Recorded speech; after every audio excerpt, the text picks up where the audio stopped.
Kinumpirma ng Malacanang na may nakatakdang biyahe sa Pangulong Ferdinand Marcos Jr. sa Cebu upang personal na tingnan ang sitwasyon ng lalawigan matapos ang malawakang pagbaha sa lugar dala ng Bagyong Tino.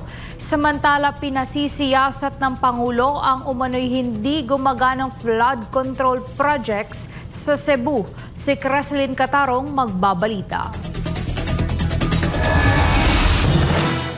Lagpas tao ang taas ng baha na sumira sa mga kabahayan at kabuhayan ng mga residente sa ilang bahagi ng lalawigan ng Cebu matapos manalasa ang Bagyong Tino. May ilan na nawala ng mahal sa buhay. Sa ngayon, wala pa rin kuryente, signal at supply ng tubig ang ilang apektadong lugar habang nagpapatuloy ang rescue operations ng mga otoridad sa mga residenteng nasalanta ng kalamidad. Una nang inilahad ng Malacanang na naipakilos na ang lahat ng mga kaukulang ahensya para sa agarang pagtugon sa kalamidad. Sa press briefing sa Malacanang nitong Miyerkules, sinabi ni Palace Press Officer at Presidential Communications Office Undersecretary Claire Castro na pupunta si Pangulong Ferdinand Marcos Jr. sa Cebu, gayunman hindi pa ibinibigay ang eksaktong petsa ng pagbisita.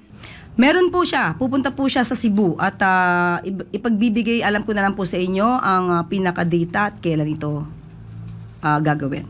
Pero pupunta po siya. Ayon kay Castro, gustong malaman ng Pangulo ang katotohanan sa 26 billion pesos flood control budget. Kasunod ito ng social media post ni Cebu Governor Pamela Baricuatro na nagsasabing flooded to the max na ang probinsya sa kabila ng malaking pondong inilaan.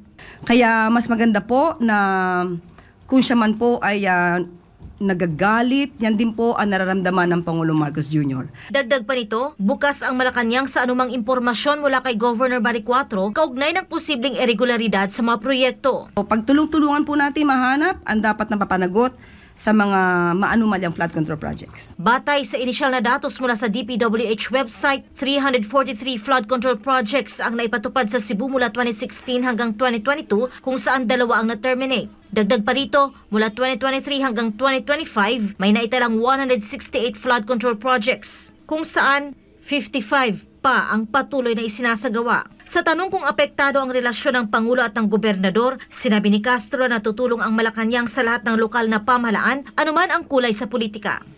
Kahit naman po hindi kaalyado ng Pangulo, kahit anong kulay po niyan, ay ang Pangulo po ay handang tumulong kahit po kanino. Basta po kinakailangan ang tulong ng gobyerno, kahit ano po ang kanilang saan sila kaalyado, tutulong ang Pangulo. Para sa Diyos at sa Pilipinas kong mahal, ito si Creslin Catarong, SMNI News.